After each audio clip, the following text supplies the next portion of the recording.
The following program contains mature subject matter. Viewer discretion is advised. With the growing list of crazy online challenges and dangerous apps available to kids, as a parent, how are you supposed to keep up? Well, we've got you covered with a segment we're calling Parent Alert. And here to fill us in on the latest social media dangers, attorney and clinical psychologist, Dr. Lisa Strohman. Lisa, welcome. Thank you. Happy to be here. I love when you cover these topics because a lot of us aren't aware. So what do you have for us today? Well, we're going to go over technology trends that are happening, dangerous apps, and really what parents need to look out for. Because if you are a parent today, not only are your kids out there doing those things, but you have some personal liability because they're your phone that those kids are using. So we also need to take a look at that as well. Think about that. So that's that. really interesting. That's what the legal and the psychology perspectives. Right. Well, that's a great perspective to tell your kids. That's my phone, so that's why I get to control it to a certain degree. Right. It's important because I think that parents lose sight that they own them themselves. Like it's their Before we even get into the things you were going to cover, I'm curious if your kid is 14 and they mow lawns and make some money and say, oh, I'm going to buy my own phone.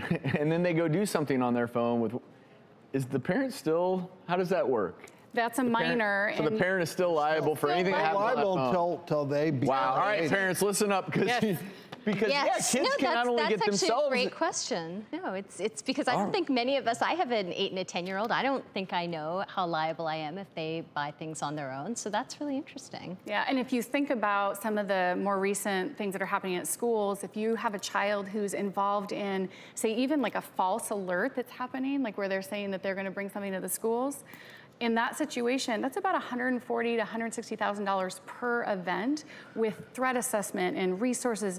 And the parents, if that's something that they've been spent, they can be liable for that bill.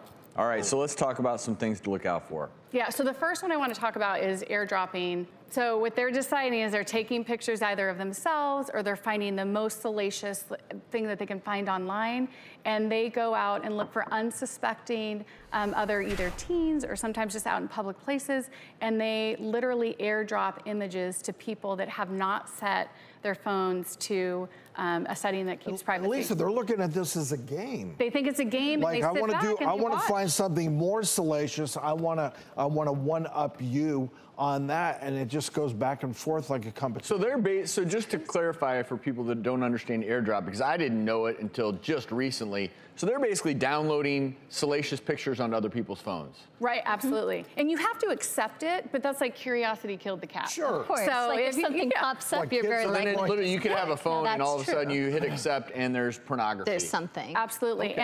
and the reaction that they get oftentimes, and that legally, if it's a picture of a minor, that's distributing child pornography. So if I'm in a room of 30 kids, that's 13 counts against that minor. So Lisa, are they doing this more at school or amusement parks? Like, where is this happening, and are they targeting other kids or adults? So it started out, like, obviously I work with teens in my private practice, and so I heard about it in schools, but you know, once kids are in other venues, when they take breaks or they're on holiday, they're actually like just doing it because now they've got the thrill of it, and they sit back and they look around, and so again, that's a charge of intentional infliction. You could also, That's the whole deal is observing what's the response. Right. And That's the they're thrill, right? trying to get the biggest response. You send it to me, I'm just going to go ho hum. But if you send, You've seen everything. if you Dr. send it to somebody else, they may react a little differently. Right, right. it just struck me that a child could also use something like this to try to get a teacher in hot water. If they're able to somehow airdrop onto a teacher's phone child pornography. Absolutely. Think about that for a minute. Or another Absolutely. child. And then all of a sudden, anybody they want to get you back just at, get someone in trouble, could sure. send it to them and then accuse them of disseminating or having. So it sounds like not only monitor your kids and how they're using this app, but certainly never accept an airdrop that you don't know where it's coming from.